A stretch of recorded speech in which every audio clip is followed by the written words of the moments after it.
Hello and welcome to Learning Music with Pat. I decided to bring in something that I thought is interesting. I've had it in before, but I haven't had it in for a long time. And this is a necktie. And this necktie has a keyboard on it. It also has a battery in it. Now, I'm not sure that it's going to work. It's a little old, but when it was working well, and I will try it, all of the white keys work. Now, this is in the key of C, and when it was working well, it had perfect pitch key of C. So I'm going to try it, but as I say, I'm not going to guarantee it because it is older. There, that tells me that it's on. So to play it, I can play the white notes.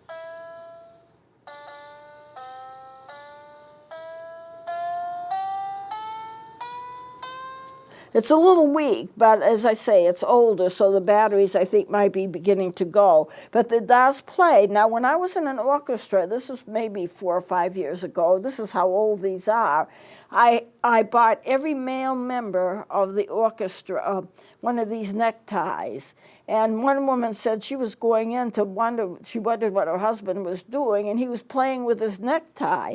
The black keys do not work. They're just there, you know, because this is the way keyboards are, but they don't work. But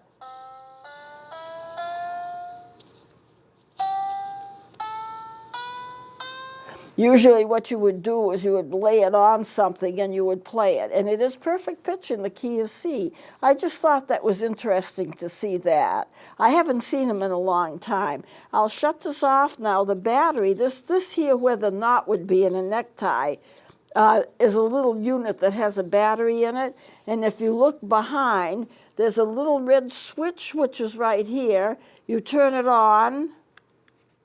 Whoop. And that tells you that it's on and that it's playable. I noticed that a lot of toy keyboards that children have, when you turn them on, they make a noise like that.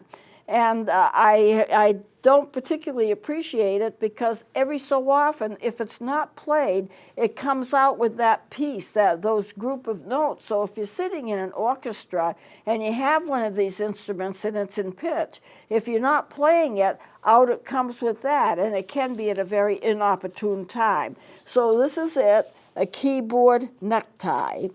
And a lot of my friends had a lot of fun with that. Now, going on from there, I would like to show you some charts to begin with. So if we can take a look at this chart, take a look at all of those notes. And there's so many of them. And so it gives you an idea of the range of the music.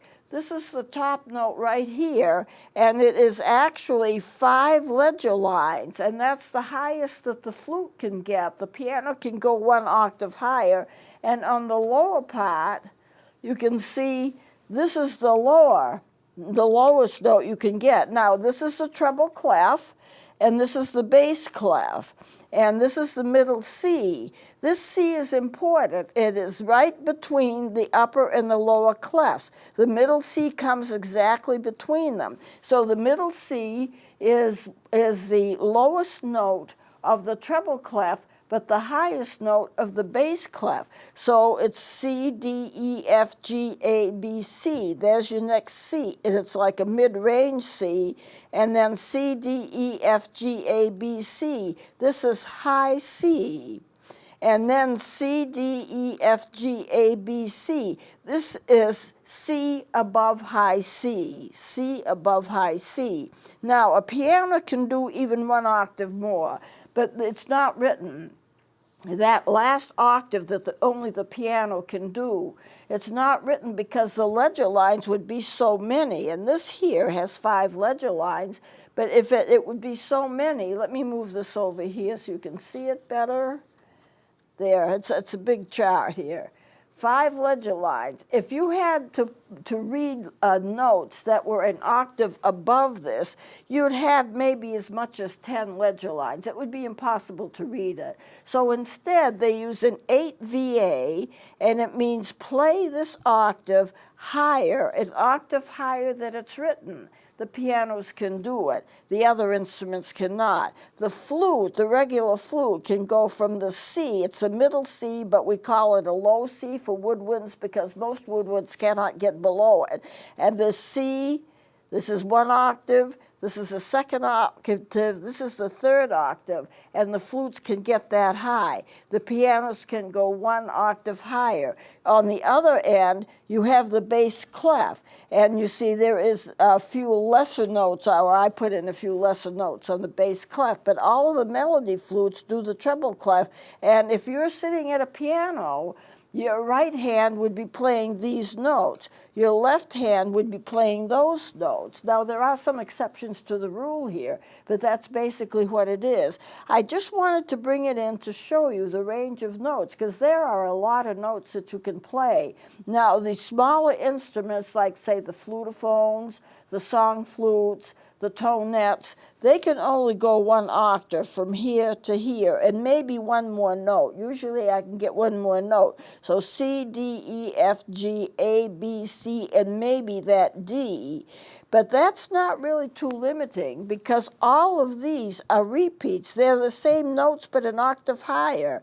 So C to C, C to C, C to C. They're the same notes, but they change in their octave and their range. So therefore, some instruments cannot get to the highest note. Then the bass clef gets down here. The clarinet can get down here in this range, but saxophones, flutes, and most of the woodwind instruments do not get any lower than that middle C. So for them, we call it a low C because it's the lowest that the woodwinds can get. For the most part, as I said, the clarinets can get a little lower, the saxophone can get down to a B flat in this range, but for the most part, the woodwinds don't go below that low C, but they do go on the treble clef.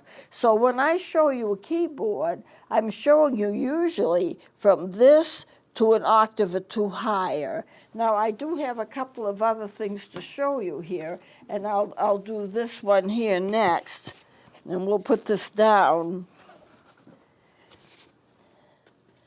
So this is a smaller chart, and don't try to focus any specific notes because you're not going to be able to do it. The notes are so small, but as Rick magnifies this is good. I'll let him magnify things. This is the middle C. I made it deliberately larger, but you can see it's halfway between the treble and the bass clef, this being treble and this being bass, and it's just halfway in between.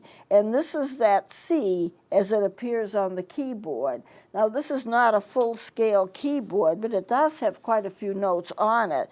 So if you play this as a lower C, and then this is a C, which is one octave higher, and this is a C, which is one octave higher, the instruments that I'm dealing with, sasutos, recorders, instruments like that, they can make those two octaves, and then the regular flute goes one octave higher. But I just want you to pay attention to the fact that his treble, his bass, and that's the middle C halfway between. And you notice that it has got a stem down and it has got a stem up. Those lines that are attached to the notes are called stems. And this goes up and this goes down. That's because it can be played in either the treble or the bass clef because it's halfway between. And then you go B, C, B, A, G, F, E, D, C, and you go D, E, F, G, A, B, C, so that there's a little difference in the way that the treble and the bass clef is read. There's actually it's like a third difference in the way that they're read. But that gives you an idea in a smaller scale. So I want to put that down. And I have one more that I want to show you. What I've done here is I've taken all of the notes from low C to high C, which is what the recorders can do, sasutos, penny whistles, all of them can do that. The song flute can't, the flutophone can't, the tonette can't. But those instruments like this, the tonette, the song flute, and the flutophones go from here to here. That's one octave. But the reason that I'm showing it to you is that it shows the fingerings of all of the notes that the recorder can play. Now, I didn't put any flats or any sharps in it, but it does show all of the notes. With the low C, which is the middle C on the larger chart that I showed you, every note is covered. Every tone hole is covered. Then with D, the next one up, that one's open, the lowest one is open, and the rest are closed. Then you just open one for each note. The E, there are two that are open. The F, there are two that are open, but sometimes this is not used. So if that's not used, depending upon the kind of instrument you have, then you would have all of these blank. Down here, I kind of showed you that. Then G is 3 covered, and notice that the thumb hole in the back of the instrument all the way up is closed until you get to that D. So you have the thumb hole in back closed, and you just lift up one finger at a time. And when you get to the C, then you have the second hole covered, and the B just below it, the top hole is covered. So I want to show you that on the instrument, just so that you know. For the most part, I'm going to move this a little bit so you can see. Okay, so here's the whole instrument. B, you can go, let's say, C, lift one up, D, lift one up, E, lift one up, F, then you get, then that takes care of the right hand. Then G, lift one up, A, lift one up, B, and that's the top one. So what do you do with the C? You put the second one down and lift that first one up, B, C, B, C. Now the C is higher than the B by one step, but it does work, and that is the fingering for it. C, and if you're going to go down, C, B. Now you have to lift one up exactly at the same time that you're putting one down, otherwise you're going to get a mishmash of tones that you're not expecting.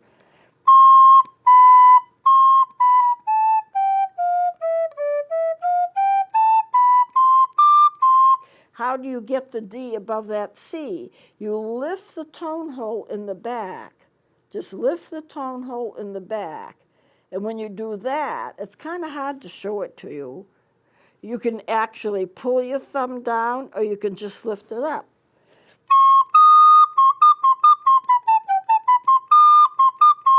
Then if you go above the D, then that would be the E.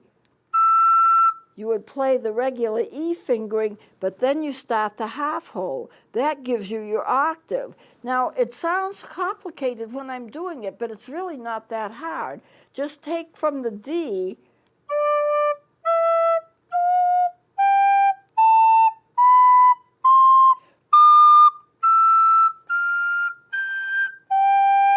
and when I play that G, if I want a low G, I put that thumb hole on. If I don't want a G, if I want it on the lower register, I keep the thumb hole covered.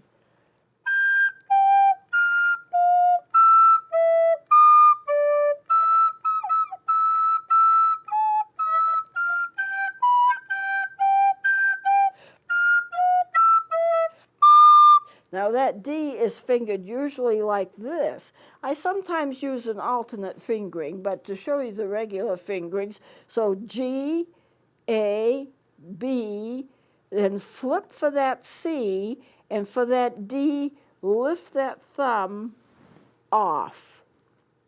And then for the E, you have to put your fingers back down to the E, which is these fingers here, and half hole the back, and that's how you get your octave. So therefore, it really is, it's not that hard when you get used to it, but you need to know what the fingerings are. And this is a fingering chart, so it shows you what they are. It'll go all the way up to that high C. So there's your D, The thumb hole is open. There's your C, the thumb hole is closed. When you get to the D, it's the same fingering as the C, but you lift your thumb off the back of it. That's why that circle is not darkened, and that's how you get your D. Starting with that E, then you have to start half holding the back note, the thumb hole, and that gives you your octaves. That will be E. Now with the F, sometimes these three are left open, but if you have an instrument that's called a Baroque instrument, you add that note.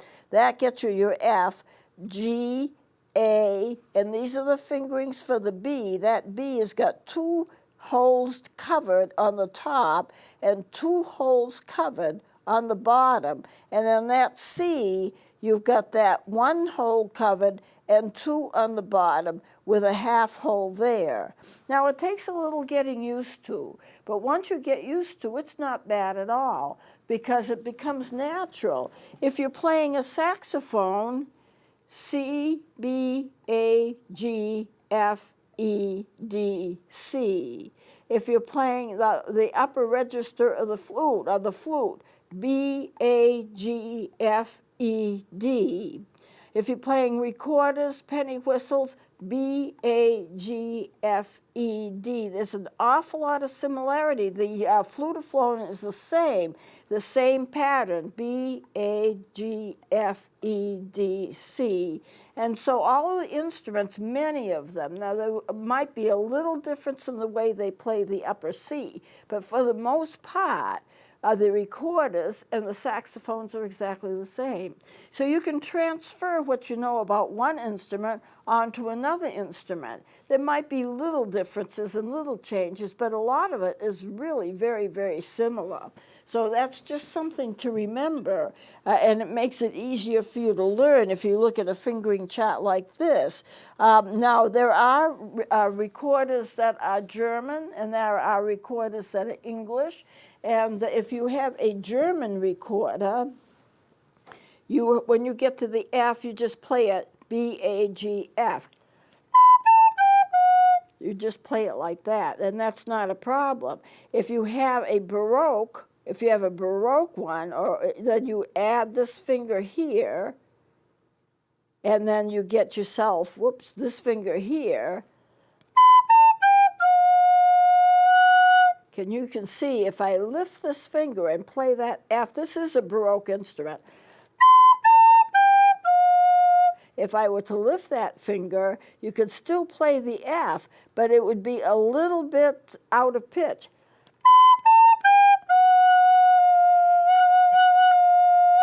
You can see that adding that finger there, skipping this one and adding that finger there actually does add to the depth of the tone. And so you can find out which is which and I don't think we can pick this up, because if you have a Baroque instrument, there'll be a little tiny B on the top of where the tone hole is, either above it, maybe below it, but usually above it. And it's just a little imprint B. You can barely see it, even if you're looking straight at it. It's not big. Sometimes it is indented a little, but this is protruding a little. It's exactly the same color as the instrument. You hardly know you've got it. But that's where you look. And if you have that B, then you have a Baroque, and the Baroques use this extra finger. Once in a while, for a note, you'll have an extra finger. For a B flat,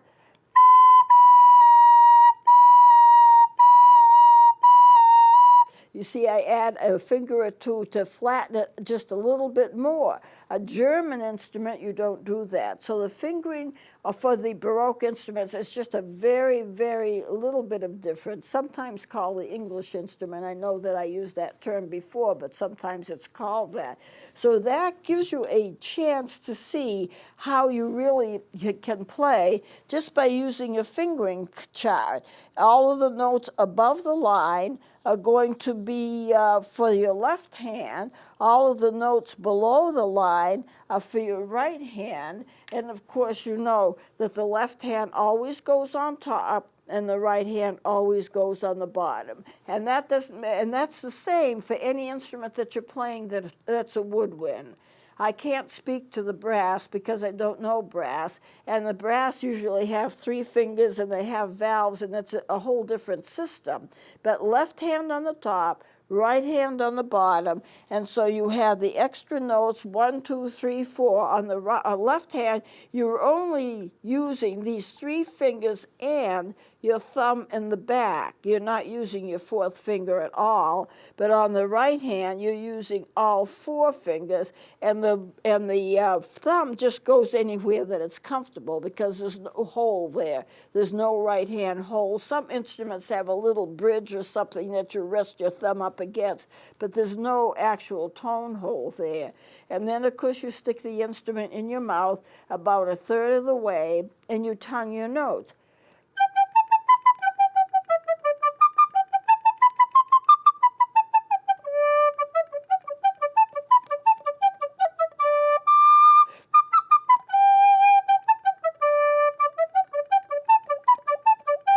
And you need to get really good at tonguing because there's some music in which you tongue every note, and if you don't, then you just get a sloppy mess. You get, it's just the sound doesn't sound clear and it doesn't sound crisp. There are other times when you don't tongue, but you'll always have a slur mark over the notes, so you know that you don't tongue. But other than that, you tongue every single note. So that's kind of a review of the way that the instrument is and the way that you play. And really, they're a lot of fun, and once you get used to them, you can play an awful lot of music. Even for the instruments that have only a 1 octave range, you can still play an awful lot of music, and the reason you can is that the notes are repeated in octaves above or below each other. So the only thing is you don't get into the octaves like you do for a regular instrument, but you still can play a lot of music because there is at least a 1 octave range that you can play. So I think maybe I'll close it here. I wanted to show you something about timing. I'll do that next time. So why don't we close it here? And please join me next time, and I'm going to explain some things about timing. So we'll see you next time.